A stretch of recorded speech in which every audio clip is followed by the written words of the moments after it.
I thought the days of like 5 opening acts would end. And I'm asking you as a certified punk rock hero, will we ever see that, or is that just the way of the world? Well, it's turned into mostly festivals, and when I interview bands, you can get them complaining about festivals, but they don't like it too much because they still want to be invited to them. Of course. But everything has become like more than 5. It's become like 10, 15, 20, 30 bands, and it's all a blur to me. But when Weasel toured, we had in our contract we couldn't have more than 3 bands. So. Which seems appropriate. Yeah. Even when we weren't a known band yet. That's why we actually would play in front of like 2 or 3 people like tours and had to pay for it ourselves because we had these rules that weren't acceptable when you were a nothing band. But that was a big one.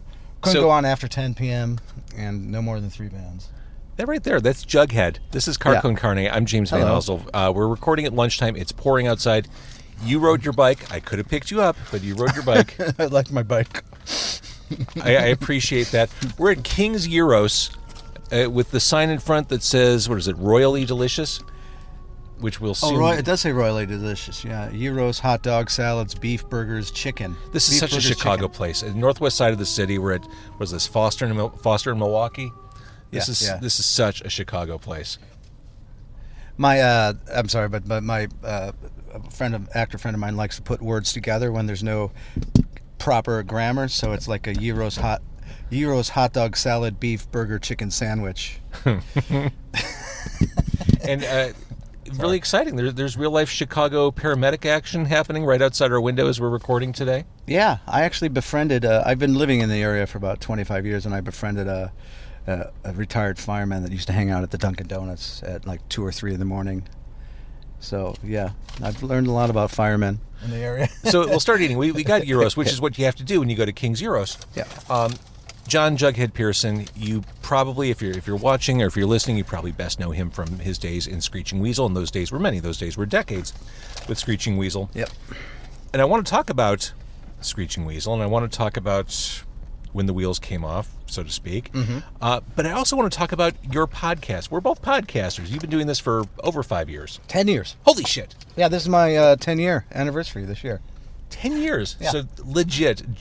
Yeah. Wow, Jughead's Basement, triple-digit episodes. This is your vocation at this point. It is. Yeah, it is. It has become my part-time job. Hopefully a full-time job eventually. It's a great side hustle, if nothing else. Yeah. And a hustle is the correct word, because when you run a Patreon and stuff like that, you are hustling all the time. You are your own machine. So. Let's start eating. Yeah. And we'll talk about the podcast. I'm always excited to talk to other podcasters because no one does it the same way. We all have different approaches. And I gotta say, your podcast sounds good. Like, you're a musician, I get it, but like sonically, you and your guests always sound really fucking good. Oh, thanks a lot. And we don't even use a lot of people, like friends of mine. I have a friend from the Partially Examined Life, which is like a famous philosophy podcast, like millions of downloads. And he always says, "Well, should I send you the file? Like the sound file?" I'm like, "No, I kind of good. I'm good." But I think my thing is I spend a lot of time, and since I did theater and radio, I spend a lot of time on the editing out and I learn a person's patterns and what words they repeat, and I cut things out, and I raise and lower, amplify things. See, I want to talk about that, though. I got to a point a couple years in where the and the awkward pauses just seemed like too much work. Like for the return, like for the amount of work you're doing on the editing, what is that return in terms of listening, and is it even worth it, or is it just the cost of a conversation? Is it just the price of doing business and having an interview? Well, for me, having been like a playwright and also like writing for the radio, I do, in my mind, acknowledge the difference between someone who's going to be watching the video and filling those pauses with facial expressions, and then trying to listen to it purely as audio and going, is that going to fulfill the audience like it does a video audience? And it's a guesstimation on my part, but I like doing it. I think it helps keep the drama that you see in video, but in radio. So, all right, let's open up the food. These are heavy. This is like holding it's like holding a dwarf star in my hand. This is a classic place here. I mean, if you want to talk a little bit about it, I don't know a lot about it. I try to actually do some studying, and all you can find is stuff on Yelp and people hated it. Like there's one person that, and I trust this because before I don't know if they sold it or what, but before what is that? Oh, you're looking at that. Before the remodeling, which probably happened during the pandemic, there was an old Greek guy that was behind the counter and he would smoke. And this guy gave it a 1 star. I'm surprised he even gave it 1 star. I don't know if you have to on Yelp, but because he found a cigarette in his gyro. But most of them are It's like a 5 gift with stars. purchase. Yeah. Most of them are like 5 stars, like one of the best places to go for gyros. But they stopped being late night. They used to be open to 2 or 3 a.m. and now they're only closed at like 9. So it used to be my late night place down the street. Can I steal some napkins from you? I know this is going to be trouble. Thank you. It's funny. I was vegetarian for. Do you use the tzatziki? Yeah. Do we only have one? No, you got one there. I was vegetarian for a few years. This was years ago. Yeah. One of the first things I had when I bounced back from vegetarianism and re-entered the world of carnivores was gyros. Like that was one of my cravings. Was really? Gyros with the tzatziki sauce, the onions, the tomatoes, the pita bread. And I think only Chicagoans would have that craving. I guess so. Yeah. My funny thing is I spent 6 years in Japan, and people are always. I was in Osaka, which is like it's like the sister city to Chicago, so it's a food town. So people are always like, "Well, what did you miss?" And I had to really think hard about what I missed because the food is great. But it was Mexican food actually. We have Chicago. We're blessed with 24-hour like.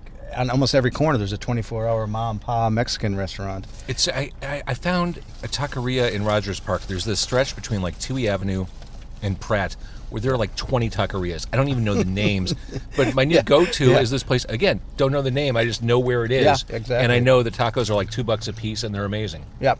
But you're right. That's everywhere in Chicago. Yeah. I joke. My girlfriend's from Japan, so she's visiting, and we'd walk for like 6 hours a day. That's kind of our thing. And I'll point out every taco place. I go, tacos? And it happens a lot. So what made you decide to start podcasting? I actually had a friend who had a podcast. His name is Jeremy Corp. I didn't know about it, but he cornered me on Facebook one time because I did this thing like 11 years ago on Facebook where I was kind of drinking some wine and I was a little toasty, and I said, I'll answer completely honestly for anybody who messages me in the next hour on Facebook. Ask me anything. And it worked. I mean, it was like I had so many great questions, and I was completely honest, and people would buy me pizzas, so like delivery men would show up like while I was doing this. And then my friend Jeremy said, well, you need to turn this into a podcast. So that's how it started. Originally it was supposed to be a live experience, but that quickly got more difficult than it was worth doing. Oh, I get it. At that time. Yeah, like 10 years ago, it was not very easy to do a live podcast. Well, and I'm sure you found, as I did starting out, there's no blueprint to this. You kind of have to figure all this out as you go. The mechanics of putting together a podcast. Yeah, like I said, I had been doing sound editing for, like I said, I just do like radio shows and stuff like that, and fun, many voices. So I had an in on that part of it. Mm-hmm. But my podcast also started out, the first 5 years was, I could only do like one a month because they took me about 40 hours to do, because I would interview like full bands, edit it into the record I was studying. Right. So it became like an art. I called them art projects. That's fair. Yeah. But so even things like understanding the distribution of a podcast and how the different platforms operate and behave, and then pricing out different platforms and realizing they all kind of do the same thing, but they're different in their own little ways. Luckily, I said my friend had that already. So we had Podomatic, which is not one of the best, but I've stuck with it. And they do all the placing it into iTunes and all the other places, so I didn't have to really worry about that. I had to do all the mechanics of putting it in, all the SSN numbers or whatever those are. Is there anything you wish you had known then that you know now? Or anything you would have approached differently with the knowledge of a decade's worth of podcast experience? Well, what I realized, what I should have known, is that people love the spontaneity of podcasts and the longness of it, because you can't get away with that in a lot of media. because Certainly not radio. There's producers telling you to edit here, or and keep it to 10 minutes or 5 minutes. My first podcast, like I said, were art projects, and they did better actually than it does now. But I found people were even more pleased with just me doing long form question answer, and I didn't have to put all that work I did. I still do a lot of work on it, but I didn't have to do that 40-50 hours per episode. So I might have changed that if I had known that, but I really liked doing those in-depth things too. If I made more money, I would probably do one of those a month. For a lot of people, myself included, the hardest part of podcasting is guest booking. It is the most difficult thing, dealing with shifting schedules, reschedules, just dogging people down. I've got to think it's easier for you just because you know so many musicians from touring and just being in that scene for so long. That's how I get my like foundation is I have go-to people like Master Genie, Dan Vapid, and they'll help me get other people. But I try to state right away, like Fred Armisen said he would do the show, and now I'm on my second month of like sending him messages, and I have his personal phone number, so I'm like really careful not to. I say, hey, I'm my own PR guy, because that sometimes I would think makes someone go, oh, I should probably get back. That's adorable. Yeah. Pat on the head. Oh, that's cute. Right. So I don't want to be as forceful, but I have to also think of my show, and if I don't keep at him, he'll just disappear into the ether, So it is a balance of trying to not annoy people. For me, that's what I don't like, annoying people. It's just to go on a tangent. Speaking of Fred Armisen, did Screeching Weasel play with Trenchmouth back in the day? I don't know. I don't think so. We might have booked them, but I don't think I ever played with Trenchmouth. No. And he's friends with a guy I just interviewed, John Ross Bowie, who I was almost even more interested in. Pretty well-known actor, but he was in a band called Egghead. Out of New York. So he was part of that New York pop punk scene.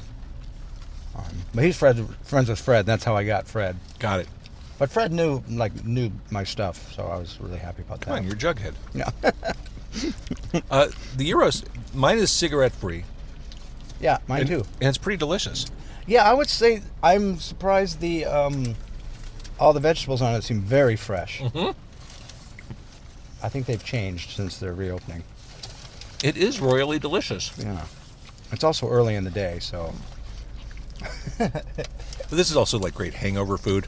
Yeah, that's why I'm surprised they're not open late night anymore, because that's what I would imagine they got most of their business from people after they've been drinking and dancing and stuff. And to be clear, I ordered us the 6-inch Gyros. There's a larger size than what we got, and this seems like a dense amount of food. A lot of the reviews said it is one of the largest Gyros they've gotten. So I keep thinking that podcasting in general still isn't at what they call the tipping point. I mean, it's certainly familiar.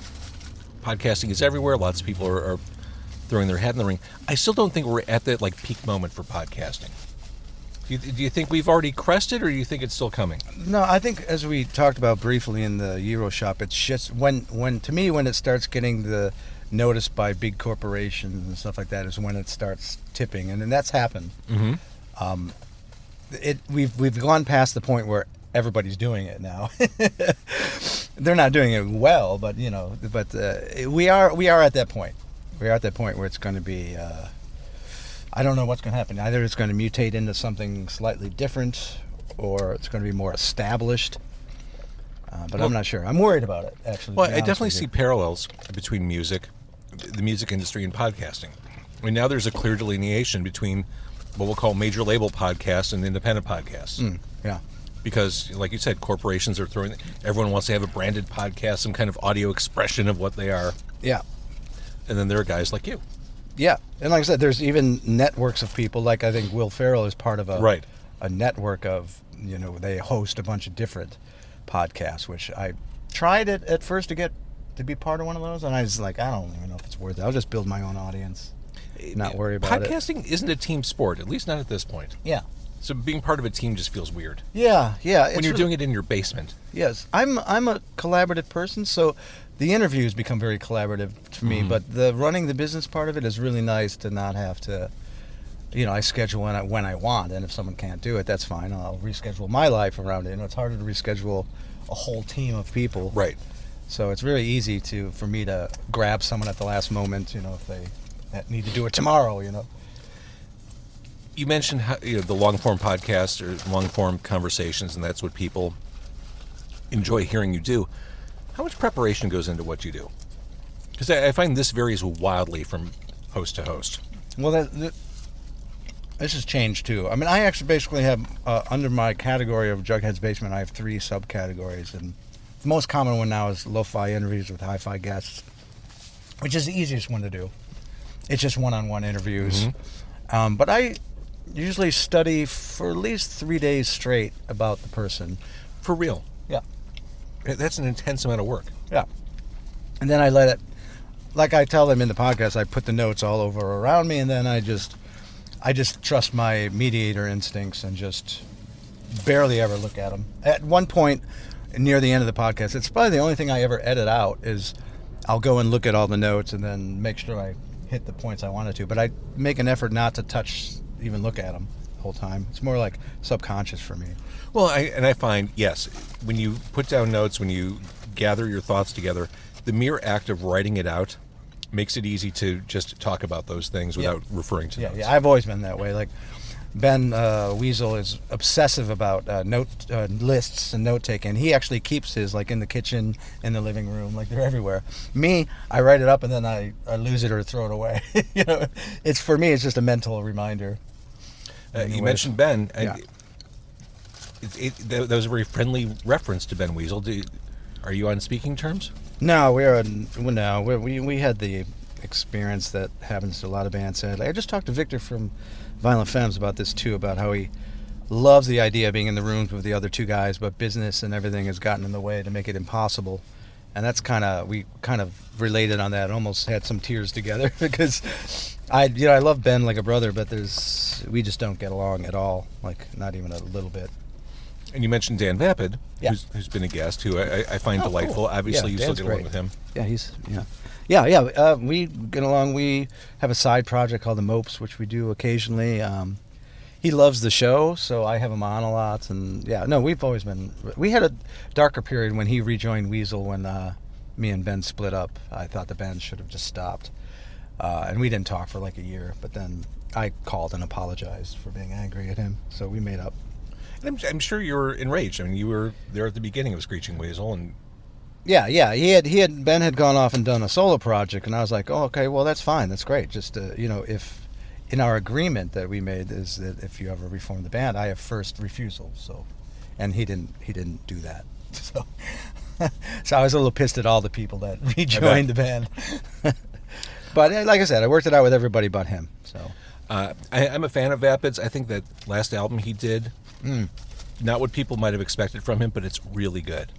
Vapid is I hope someday he gets recognized as one of, not even in just punk, but in music, one of the best pop writers out there.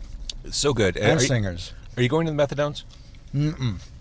No. I don't go to shows much anymore, and now my girlfriend's in from Japan, and we're trying to get back to Japan, so I'm playing it even more careful. Totally get it. I don't go out, yeah. Totally get it. And, bands have like 4 opening acts these days. I mean, who wants that? Yeah. No, I don't do it. I did the Mitochondriac show with Vapid, so I just saw him a little while ago. All right. Now, I may have spoken too soon, Jughead. Yeah. Did you eat the whole thing? Almost, but wait. Oh. This could be one of mine. I'm a hairy guy, but there is a hair in my food. Oh, boy. It could be one of mine. I'm not sure. It looks attached to the onion. Attached to the onion? That is kind of like your beard here, like half It gray is. and half... Well, my beard hair is not that long, though. No? Jughead. I'm not...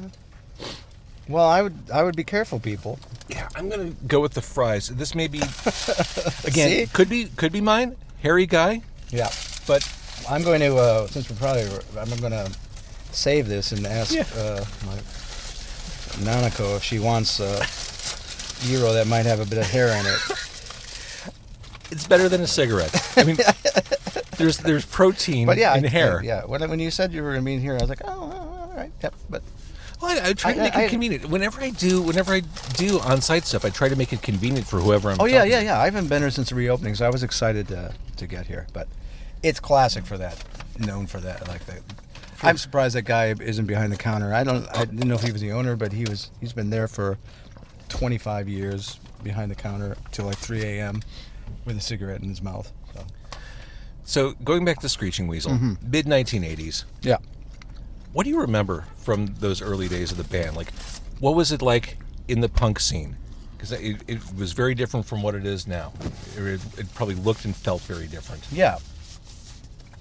I often talk about the moment where it must have been like 94 or 95 where it went from like kids being teenagers and 20-year-olds working full-time jobs to then make enough money to drive their Malibu across the country, and all these shows they book themselves. Then all of a sudden I start seeing these younger kids, like in high school kids, with parents in like newly bought vans and trucks and stuff. And I was like, oh, this is weird.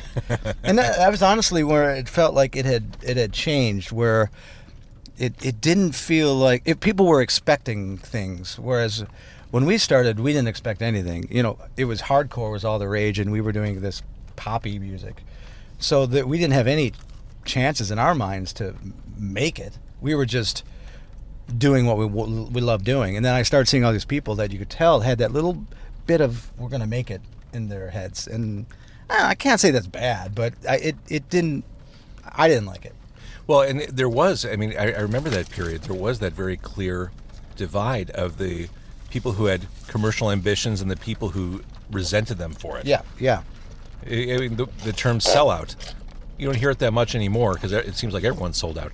But back in the 90s, that was a dividing line. Yeah, and I've always been skeptical of that thing because I know I take a lot of things into the personal, and having known Green Day and not really being a fan of their music, but being a fan of them, I kind of understood their progress and what they did. And when they were starting to be called sellouts, I'm like, well, if you're doing these small venues, you're booking yourself, and more people being turned away than let in, and you have no other mechanism to do anything about that, you kind of have to make choices if you're going to grow your band. So I was a little bit more skeptical of calling people that, because to me it was more about, are you personally doing something musically you don't want to do or wouldn't be doing if you weren't being paid for it? That's what to me is like a sellout. Like, right. Are you compromising your? Are you compromising? Yeah. If someone changes their style, that to me isn't selling out. That's you don't know. You don't know their brain. You don't know if they just went, hey, I want to try this, or do they go, oh, this is really popular and this is what my label wants me to do. I'm going to do this now. See, if you don't know that, you don't know. But people took it to meaning jumping to a major label, and I understand that. We were never interested in that because we thought we'd lose more power than we were willing to lose. Again, the podcast is Jughead's Basement. Going back to Screeching Weasel, I think it's easy for a lot of interviewers, myself included, to talk about the acrimony between you and Ben Weasel. Mm-hmm. Let's talk about the good. Like, when you look back on those days, you guys in a van, doing what you did, what stands out as like a great memory? What made it fun for you? It felt like we were with brothers, and Ben and I used to always talk about, even in school, being like the underdogs. Like, we didn't want to be the people that stuck out and were popular. We wanted to be the underdogs, and there were so many times when I would look at him and see that. Like, we did I don't know, we were in Maine or somewhere, one of those famous clubs where the guy owns a shotgun and keeps behind the bar. It was one of those places. It was either St. Louis or Maine or somewhere. I don't remember where. But like 3 people showed up, and I remember looking at him and going, well, let's just put on an amazing show. And it was one of the best shows we've ever done. And I think that was that feeling of being the underdog. Like, next time we come, it's going to be an audience. And for Weasel, it did work that way. Like, it really did build an audience with that sort of power of us saying to ourselves, we're the underdogs. And isn't that what you did that night? Isn't that strong advice for any artist or musician? The 3 people who see you may have friends who they'll bring the next Yeah, time. Like, exactly. you have to win everyone over, and sometimes it's 3 people at a time. Sometimes it's a full room. That is true. I think that's the way to do it with integrity. I think creativity is a wily beast, and you all of a sudden could be an asshole. Can I say that? you can be an asshole, and then all of a sudden you're signed. So it isn't the golden way to be famous, but it is the golden way to have integrity. I think is to stick out, enjoy those shows, enjoy those fans, get to know them, and then they'll bring people next time. You know. When I had Vapid in the car, I suggested that My Brain Hurts might have been a high watermark for the band. I don't know that he agreed with me. What do you think? I go, I don't like doing those top 10 things, but every once in a while I'll go through my head, and they change a little bit. I would say it's the most consistent record. I think it's the one that I could listen to from beginning to end the easiest. Ben will say Anthem, because he became a better writer. He believes during that time period. It has Every Night, which I think is one of the best songs we ever wrote. And then sometimes I think it's Boogada, because that shows the excitement of creating a new style. You can tell that record goes from hardcore to pop punk that, and that record has become this staple record that kids in high school buy. And if there was a moment in Screeching Weasel history when it seemed like things might start leaning towards the next level of commercial success, I mean, Bark Like a Dog was the moment where we all kind of thought it might happen. Yeah, we had the Cool Kids, which was on Q101. But we weren't built that way. And I mean, a big part of it is Ben, is anxiety and unwillingness to do things that a band needs to do to make that happen, like touring, consistently. So I had feelings it wasn't going to happen, but that record it had the intention of such a thing. Yes, I mean, it's hard to believe that we were like a low seller on Fat Records, but we were one of the most popular bands, but yet it didn't show in numbers. So I don't understand that really. Back in the late 90s, we started to become aware of emo. We collectively as a culture. The word had existed for a while. I don't think it was ever as front and center at that point until you guys put out the album. Emo? Yeah. Well, the word emo was around, for sure. Sunny Day bands. Real Estate. Yeah. This was Ben's antagonistic response to an emo movement that was forming, which is kind of always his Material Issue, What's a Material Issue, whatever band. A lot of his driving force is antagonism towards something that's emerging into the mainstream, and that was saying that we have always been doing emotional music, that it's nothing new. That's kind of what that record was about, and we did it in the most raw, emotional way you could do it. We had no rehearsals, first takes in the studio only. So it was done to the extreme of what emo would be. So, was the Riverdales not for you? I've still never to this day purposely listened to the Riverdales.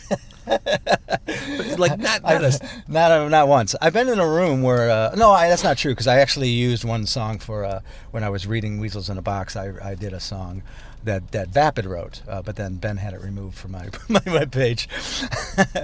But it was hard for me, because I was the only one who wanted to continue the band, and it broke up over Vapid and Ben not getting along. And then before my eyes, all of a sudden they were all in a band together. It was very disappointing, very sad. I was very sad for a long time then. You are a multi-platform creator. You mentioned indirectly your neo-futurist work, and you just mentioned the book, Weasels in a Box, a not-so-musical journey through partially truthful situations with 80% fictitious dialogue. Yeah, that's a guesstimation. Just plausibly fiction. Plausible enough to be fiction. Plausible enough to be fiction. But I've been told by people like Jim Testa, who is the Jersey Beat, longtime scenester, that it's probably one of the most realistic pop punk experience books he's ever read, which was nice to hear. And that was probably, to some extent, a catharsis for you, being able to get that stuff on the page. Yeah, it was. I was writing an article about the Lillingtons, who I had on a label then, and my girlfriend at the time read it and said, "This isn't an article about the Lillingtons, this is a book." And it ended up being, about my relationship mostly about my relationship with Ben and also my nonlinear way of thinking, coming up against his black and white sort of views of life. And nonlinear thinking is probably the best way to write a book. Like, as far as the construction of a book, like, as ideas hit, you put them down, and then you kind of put them all in place. Yeah, this one is nonlinear to the hilt. It took 7 years to write, and I love it. I love it. I'm reading it right now because my publisher's putting it out as an audiobook, so I've been reading it. Are you voicing it? Yes, I'm voicing it. Oh, that's awesome. Yeah, I'm 2/3 of the way through. I didn't realize I had like over 46 voices in that book, so as I'm reading it, I'm like, oh, that's another voice I have to come up with. I did an oral history of the radio station Q101, and someone said, will you ever do an audiobook of that? Nope. For that reason. It's an oral history with like 85 different people. I'm not a voice actor. It's not gonna happen. Since I am an actor, I'm really enjoying it, but it's taken me a lot longer than I thought it would. So, but that's exciting. So it's a totally different way of speaking too, like doing that narration. Yeah, it is. Well, mine is it's interesting because it's first and second person, so a lot of it is actually talking to the reader, which makes it a little easier in my mind.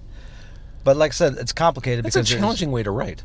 Well, I would never do it again. I don't recommend doing it. It is so hard to do a sentence without having you in it every time, and it's really difficult. Yeah, what do you call it? Manually or actually technically, it's a very difficult format to write in. So Jughead's Basement, 10 years running. Yes. What do you? How far ahead do you book for this? Or is it kind of seat of your pants? It's pretty seat of the pants. I try to now that I'm doing the straight on interviews, I try to do one a week, and sometimes I'll take a month off. So then I'll store some for the. But I usually tell the guests because it changes what I'm asking and what we're doing if they think it's coming out this week or coming out in a month. So, for sure. Yeah. Okay, so we can listen on all the platforms, obviously, and this is a side hustle that we really want to see become a front hustle. I would love it to be a front hustle.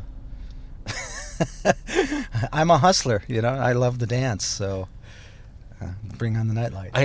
I've said it before, Jughead. The more people who do good stuff in this space, I think the better we'll all be. I think the better for the medium, the better for the way people perceive what we do. I agree. And we didn't really get into it a lot, but I even started reading interview books. Once again, I like to discover things intuitively, and then I'll go back and see what I didn't learn. I did the guitar, I learned myself, and then I went and looked at books. And interviewing is really important, and it is an art. It is an art, and it's not for everybody, but everyone should have the chance to try. It's not for everybody. Exactly. And everyone does it, that podcast, because it's a lot easier than doing a solo show.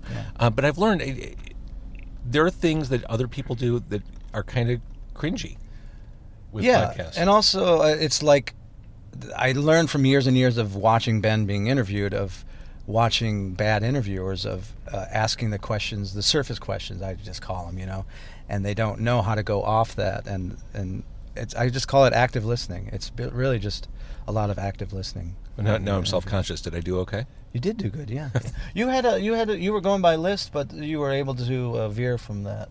There were things I wanted to hit, and when it came to the subtitle of your book, I knew I couldn't commit that to memory, so I had to refer to that. Yeah, and I actually couldn't help but glance casually. So sometimes when I was finishing a sentence, I actually referenced the thing that was coming up. Oh, well played. Well played. Hey, I feel like we need to keep talking because it's raining, and I don't want you to ride home. It's not, whatever. You're on a bicycle. I don't want you to. I'm not in a hurry, but you don't need to stay for me. It's not bad outside. It comes and goes. This is very. I'm 2 minutes away, so it's okay. That makes me feel good. All right, Jughead's Basement is the podcast. A rich musical history awaits you as you listen to those Screeching Weasel albums. Boogada, boogada, boogada. Fantastic. As mentioned, my brain hurts. All that stuff. Bark like a dog. Oh my God. Thank you for doing this. Oh, you're welcome. Thanks for having me on. Thank you for sharing a hairy Gyros with me. I'm sorry for that. My neighborhood did not come through for you, and I apologize. But it did. But you did. It's choose a story. the place. It's memorable. It is. Yes. I wouldn't have remembered if it was a standard Gyros, but with the hair in it. Now you can say, "Well, I didn't get a cigarette, but I got a hair." It's kind of like the claw game. Sometimes you get the ball, sometimes you get the stuffed animal. You just never know. All right. Thank you, Jughead. All right. Thank you, James.